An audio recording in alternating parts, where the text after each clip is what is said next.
What it do, what it do, what it do.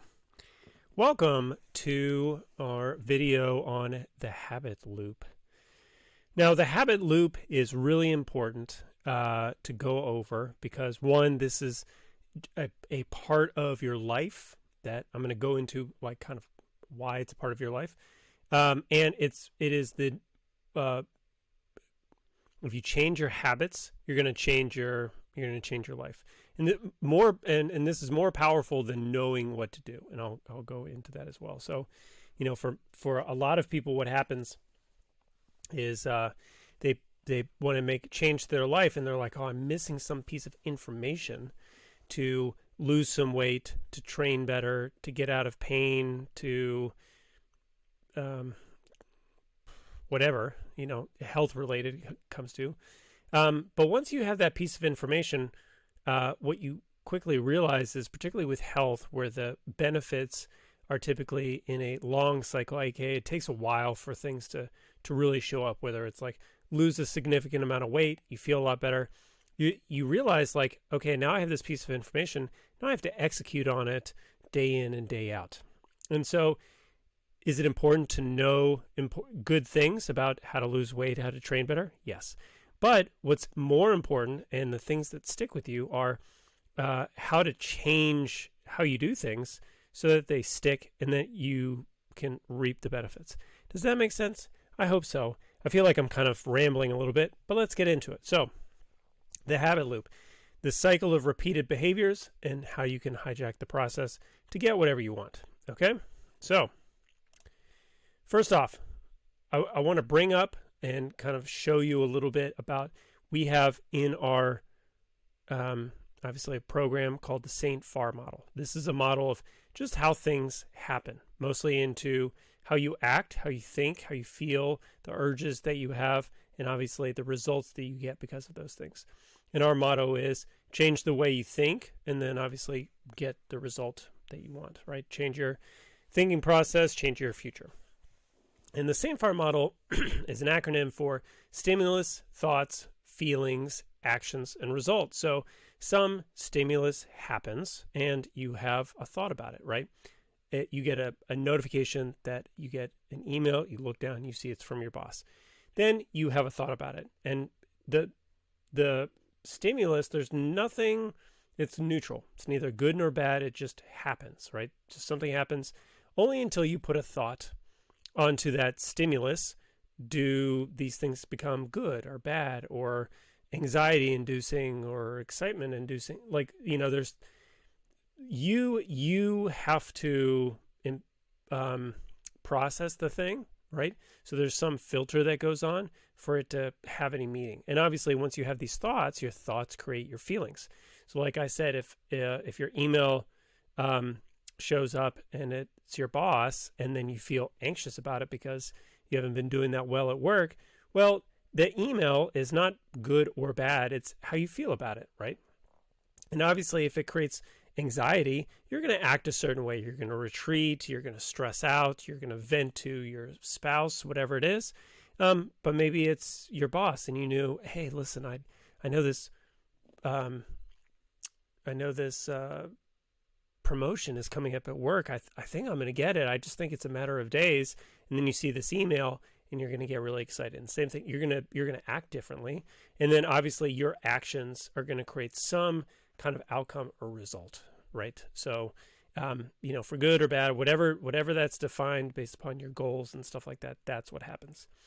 This is the process that we look through in terms of how we kind of exist in the space. There's a stimulus. It could be a very small one, and obviously, typically, the stimuluses are usually tiny ones. And there's obviously hundreds, if not thousands, per day that happen throughout the day. And that doesn't even account all the things that are, kind of cues or stimulus or triggers that we don't react to. Okay, these are just basically, if there's a stimulus and we have a thought about it, then these things happen, and it happens in this order. So if we want to change stuff that happens in our life, we have to change our thoughts. All right. Now, this is how we kind of analyze a lot of stuff. The habit loop, if we look at how it goes, is, and I kind of, pardon the format, I know this isn't clear, but basically the habit loop, I'll go over here, is there is a trigger, there's some kind of stimulus, it creates a routine, and which is the habit itself, and this is both good and or bad.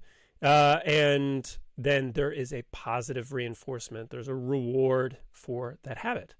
Okay, and then basically this cycle will happen, aka every time you see a trigger, this routine will come out, and then there's some kind of reward. This loop will happen incessantly.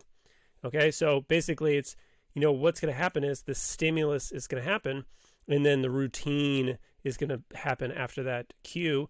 And there's a really good point that I want to point out, that the routine does not have to be a physical thing, right? You don't have to hear an alarm, and then your routine is to get out of bed the moment that you hear the alarm or hit the snooze button or whatever it is. It could also be mentally or emotionally. So it could be, like I said, every time you get an email from your boss, that could be very anxiety inducing. Every time you see a certain person, you can have this thought of like, oh my God, there's this guy. So it doesn't have to be a physical habit. It could be a certain thought pattern. It could be a feeling that you have. But then there's some kind of positive reinforcement. There's some kind of reward after that. It either could be a confirmation. It could be a dopamine hit. It could be whatever, right? So basically it's these three things. So in the same farm model, the thoughts, feelings, actions, these are kind of lumped together, right? Where the actions, thoughts, feelings, urges, they're all kind of lumped into this routine, right? And routine is kind of the bigger word, the umbrella term here. No, and then, like I said, obviously this could be a trigger, it could be a cue. We call it the stimulus. So the major point, again, is it could be physical, mental, or emotionally routine. Now, over time, at first, there's the cue, there's the routine, and then there's the reward. At first, it's kind of clunky, right? Think of like the first day on the job, think of like the first day of school, think of the first whatever. Like everything's new, it's novel, you're not quite sure what's going on.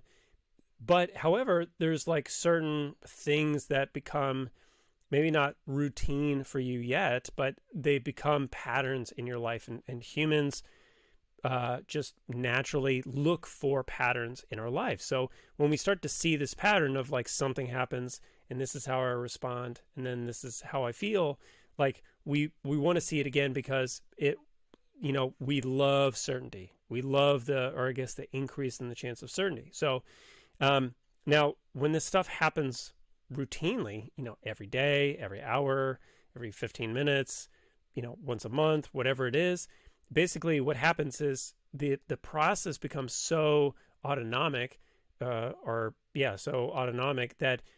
the brain begins to not have to expend any energy on, okay, what happens when this cue happens? This trigger, this stimulus, to save energy, right? It's not a matter of like, they don't want to do it. It's just a matter of like, here's the protocol. We're going to make it kind of this subconscious process because we have energy that we need to save for stuff that's new and novel and perhaps like life-threatening, right? Because again, like I said, we are wired for stuff. We really want certainty, and we're really wired to be averse to uncertainty, right? Or to danger, or to fail, or, and that's kind of the fight, flight, or freeze stuff that goes on. So when the brain essentially detaches from the process and essentially it becomes this almost subconscious routine, remove this, that's where the habit is. Okay, once the habit is formed, the brain stops participating in the loop. So the habit becomes hard to break unless you're aware of it and actively seeking to change, because there's so little energy it requires for you to like immediately go into this routine. Most of the time, you may think of like driving to work. If you drive to work every single day, there may be some days where you completely check out and you basically show up at work and you're like, oh my God, I don't remember driving at all. That's essentially what's going on. Okay. So for example, as we start looking into habits in this habit loop, what does this look like? Now, in the context of how I'm explaining this to you, obviously this can go around food. This can go around physical activity. This could just be little habits throughout the day, little thought patterns. but I want to communicate this in a way that we talk about, okay, this is the loop. This is where we see it. Okay, can we grow some awareness around it? Number two, how do we create a new habit? And then also, obviously, everybody talks about habit stacking. So hopefully I'll remember to bring this up at the very end. But habit stacking is, I'll go into it right now just so I don't forget. But habit stacking is, let's say that you want to start flossing your teeth. Well, habit stacking would be, okay, I want to floss my teeth. I'm going to stack this habit of flossing my teeth, onto a habit that I'm already doing, so that basically the cue becomes this kind of already set habit. And so now you pair the two, and they're almost not indistinguishable from the other one, but like basically you just don't do one without the other because you've stacked these two habits. So like a great example of this is like, well, I already brush my teeth in the evenings, so once I brush my teeth, I'm going to floss, and then I always brush my teeth. So therefore, once I start habit stacking, I should always floss my teeth at the end of the day, right after I brush my teeth. And I'm going to kind of show you like why that's not actually the case. So let's go into like an example of like how this looks like in real life. And so example, after a long day, you've been working all day, you drive home, you come through the door, and your kids like run up to you. It's 5:30 and they're hungry. They want some food. They're like, what's to eat? And all of a sudden you're like, oh my God, it's my responsibility.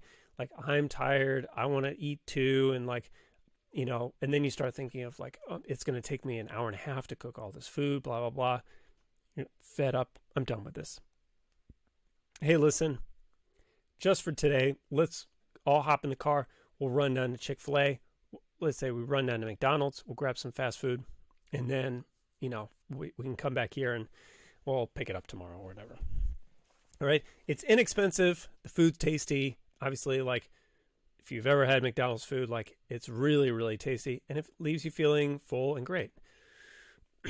Now, one meal is not permanent, but the habits, they emerge without our permission.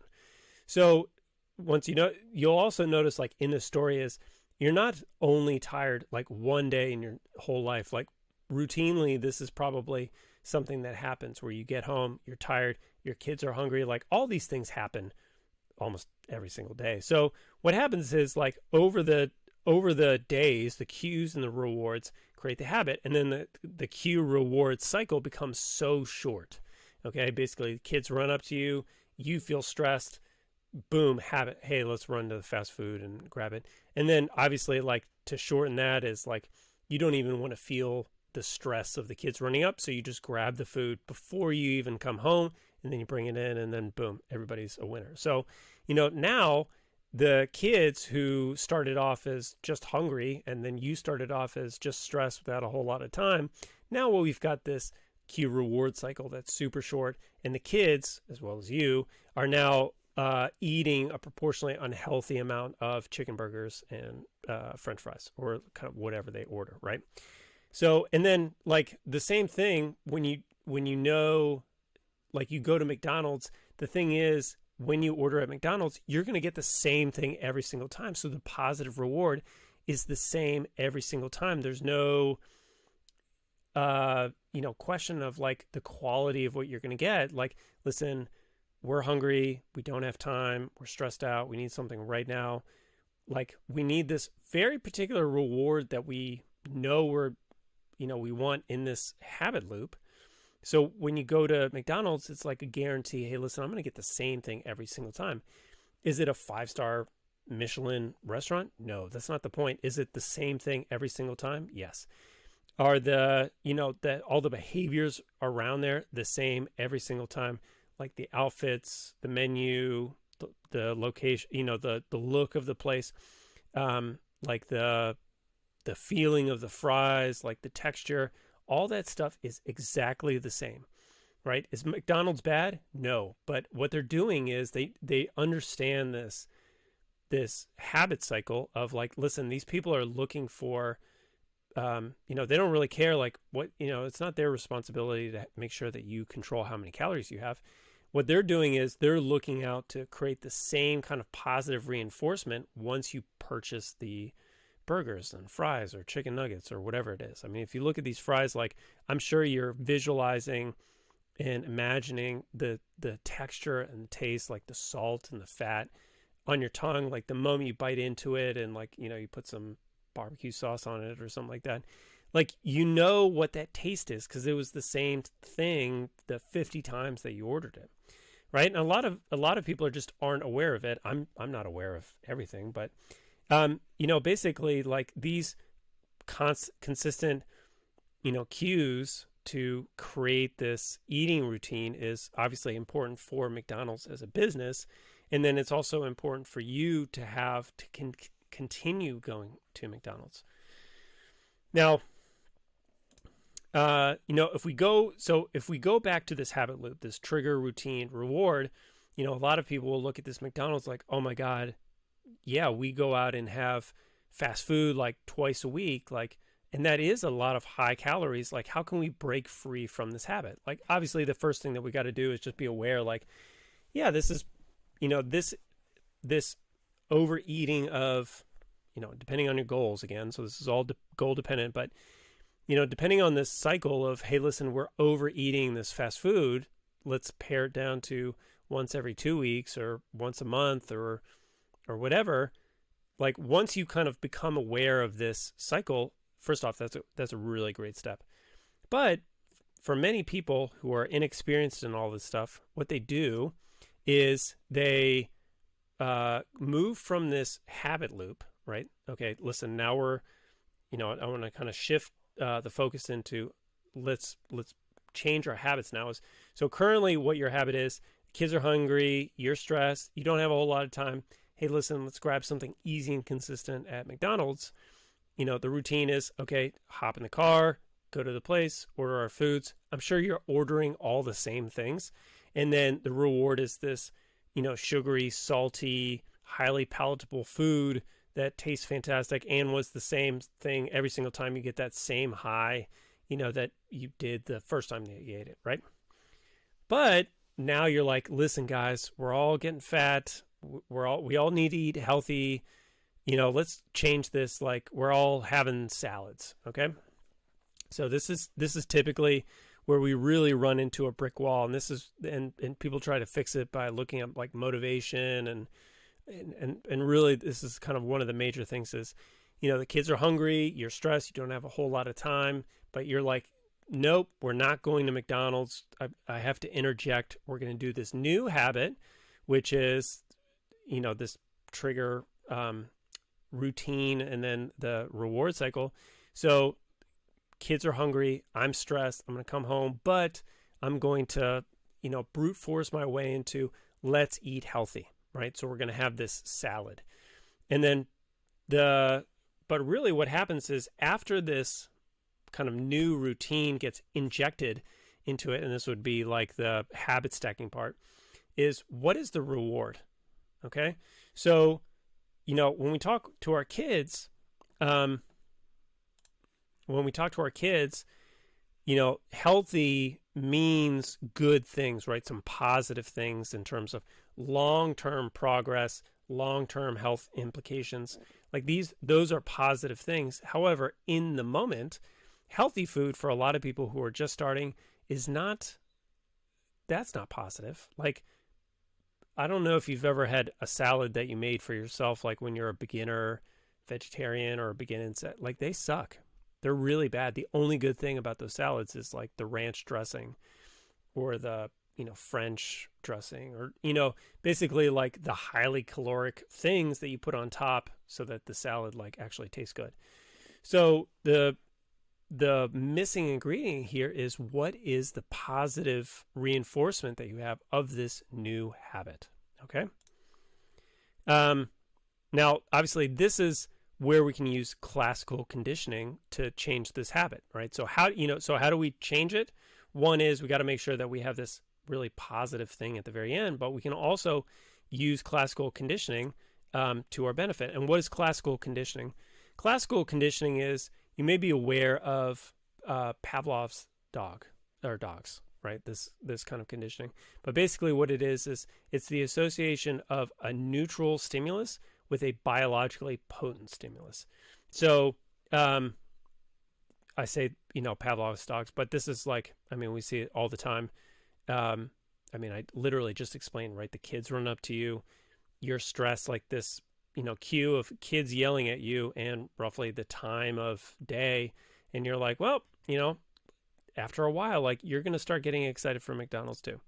So, an example with this picture is a father can come home wearing a baseball cap and take his son to the park to play. So the neutral stimulus is the baseball cap. So whenever the son sees his dad wear the cap, he can expect to go to the park, which is awesome, right? That's the potent part, right? So basically now, after doing this for several cycles, what's going to happen is like the dad's going to come home with a cap, and then the son's going to get really excited for baseball.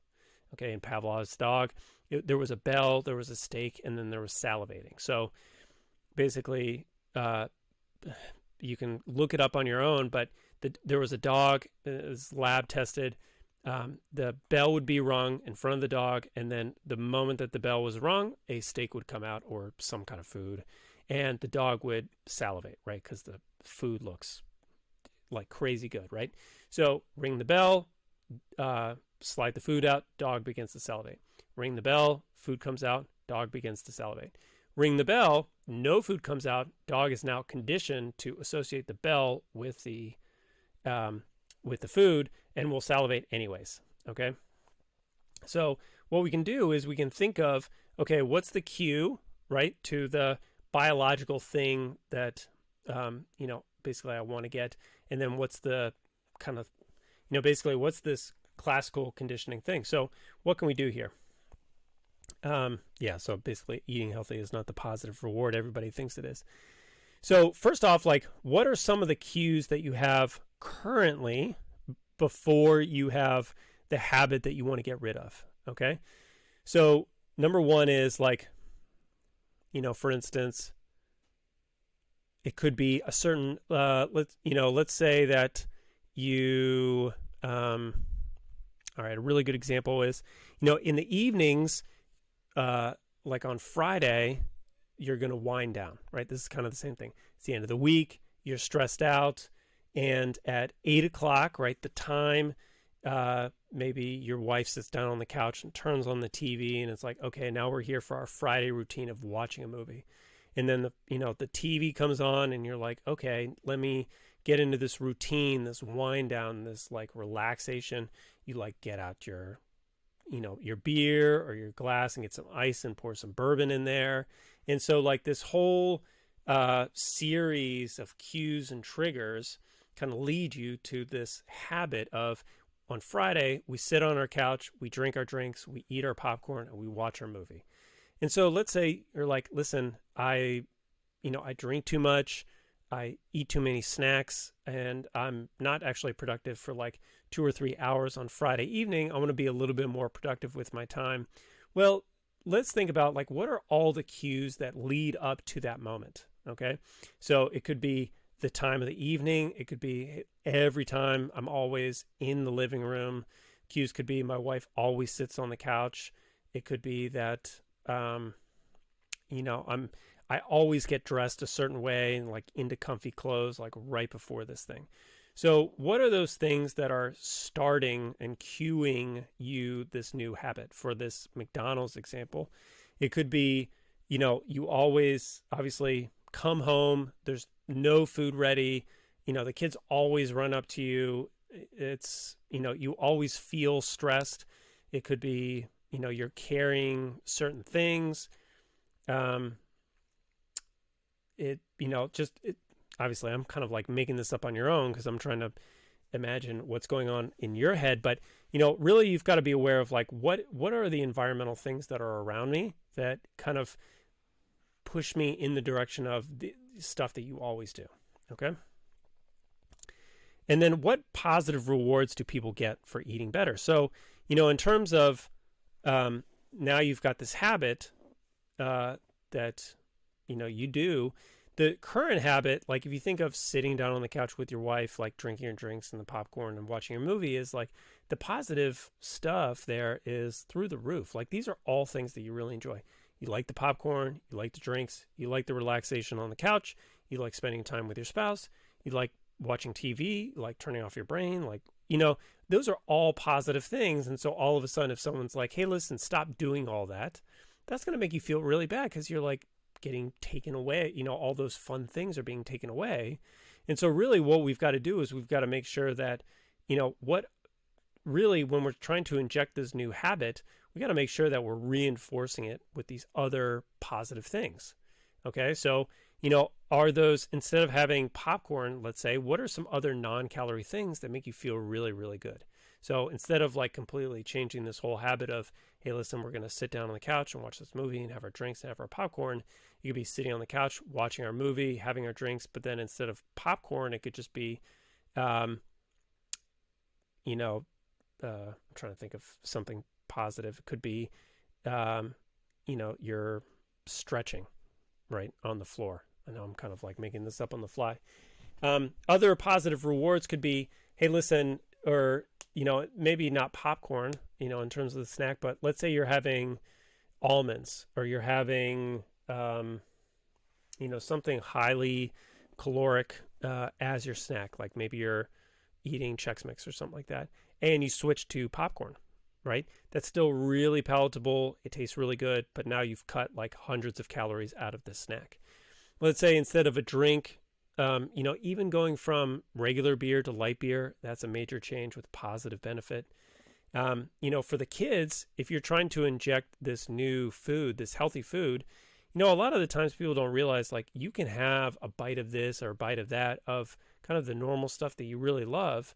And then when you're changing, from like a large fry to splitting a small fry and just having a few fries, like that you share with your sibling or share with your dad or share with your, you're still getting the taste and the reward of this fry. But now again, you're cutting out crazy amounts of calories. And then what you're doing is like every time that you have this certain salad and you get, a handful of fries, like that's a really good positive reinforcement. Or obviously like, don't forget about verbal positive reinforcements that you give your kids or yourself or your spouse or whoever. Like, people don't remember what you do, but they remember how you make them feel. So when, and obviously you don't want to equate them like eating certain ways with them making you proud. Like that's kind of a weird thing, but or like that's a really good job. You just can appreciate the effort, right?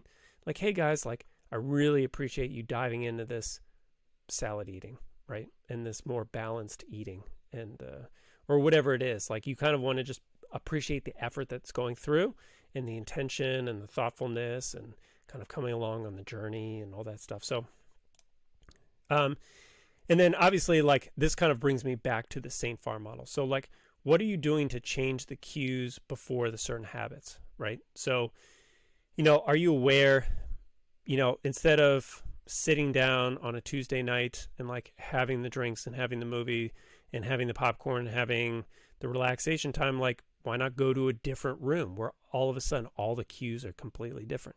And it feels weird to relax in a different room, which means you can rewrite this new routine, right? Let's say that,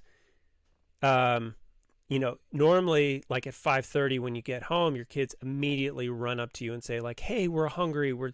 You can just have this conversation of like, hey guys, at 5:30, I realize that everybody is hungry, but, let's try something a little bit different. I know that you're hungry. We're going to figure out dinner. Here's my plan for later tonight. So tonight when I come home, I'm going to do X, right? I'm going to grill out. We're going to make this all together. Like you don't have to come up and say, hey, what's for dinner? Like I have a plan. This is what we're going to do. And then obviously you can have just a better conversation around what does everybody want to have to eat, right? Instead of basically there's this kind of fight or flight response every time, right? And then obviously if there's a new habit, there needs to be some reward. So you associate something positive. So if you're having a salad like I said, and you're healthy, so you're not putting these high calorie dressings on it, the salad kind of sucks, right? I'm sorry, I've not met somebody who makes a great salad without, like super low calorie. So, what are these kind of something positive associating? Hey guys, we're all going to have this food. There's a nice balance of like meat, carbohydrate, vegetable, and then like a little bit of dessert. And while we have this dinner, like, why don't we all watch a movie together, right? Or like, how about we eat this food and like we'll go for a walk together to the park and have some fun. I know it's freezing outside right now, but start to understand that like when you inject this new healthy habit, that healthy habit isn't inherently a fun thing to do. It's like flossing, right? Back to this example. You brush your teeth. Hey, listen, I'm going to habit stack flossing with it. But the brushing your teeth is a habit. The flossing currently is not. And unless you have some kind of reward of, hey, listen, if I don't, or consequence, if I don't floss, like something bad's going to happen, or, hey, I'm going to floss, like that was a lot of fun. I get to do X. That's not going to stick around, right? You need to have this positive reinforcement of every new healthy habit. Because again, it's not inherently like a great time or like makes you feel good at first, right? 60 days down the road, when all of a sudden like, hey, listen, 60 days of eating healthier and I've dropped a bunch of weight, I'm really proud of myself. Like that's when the positive reinforcement kicks in. And that's where you see all those people who are like, I love to work out in the gym. I love eating healthy, because they've gotten way past that point where all of a sudden all of their habits are now healthy habits that help kind of propel them towards the goals. So hopefully what we can do is understand, I went a little bit too far, is that really it's not enough to know better, right? To know new information, because we have to execute on it day after day. And a lot of the times the execution really means that we actually have to change what we're currently doing. And we have to kind of positively reinforce these new things for 42 to 60 to 90 days. I believe actually the day is like about 46 days for a permanent habit change, for these things to actually kick in and become an actual, not routine, but a habit. Okay. So if you have any questions, leave them in the comments. Let me know how I can help. And then, like I said, your homework is obviously becoming aware of kind of all the things that you do.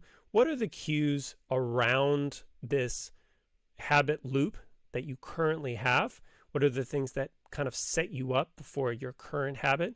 And what are some of the cues that you can change so that all of a sudden the environment is different, and then we don't automatically go into this, kind of automatic response? Is there, a new way to drive to work? Is there a new way of dressing? Whatever it is. And then also, if you have this new habit that you want to kick in, what are some positive, more often than not, non-calorie rewards that you can introduce into the whole system so that you feel really good and you look forward to waking up early in the morning, eating a salad at dinner, eating less, snacks in between meals? What are those positive things that you actually legitimately get excited about, so that these habit changes are way, way more enjoyable? Hopefully that was helpful. I know this was a 33-minute video, but this is a really important discussion. See you on the call.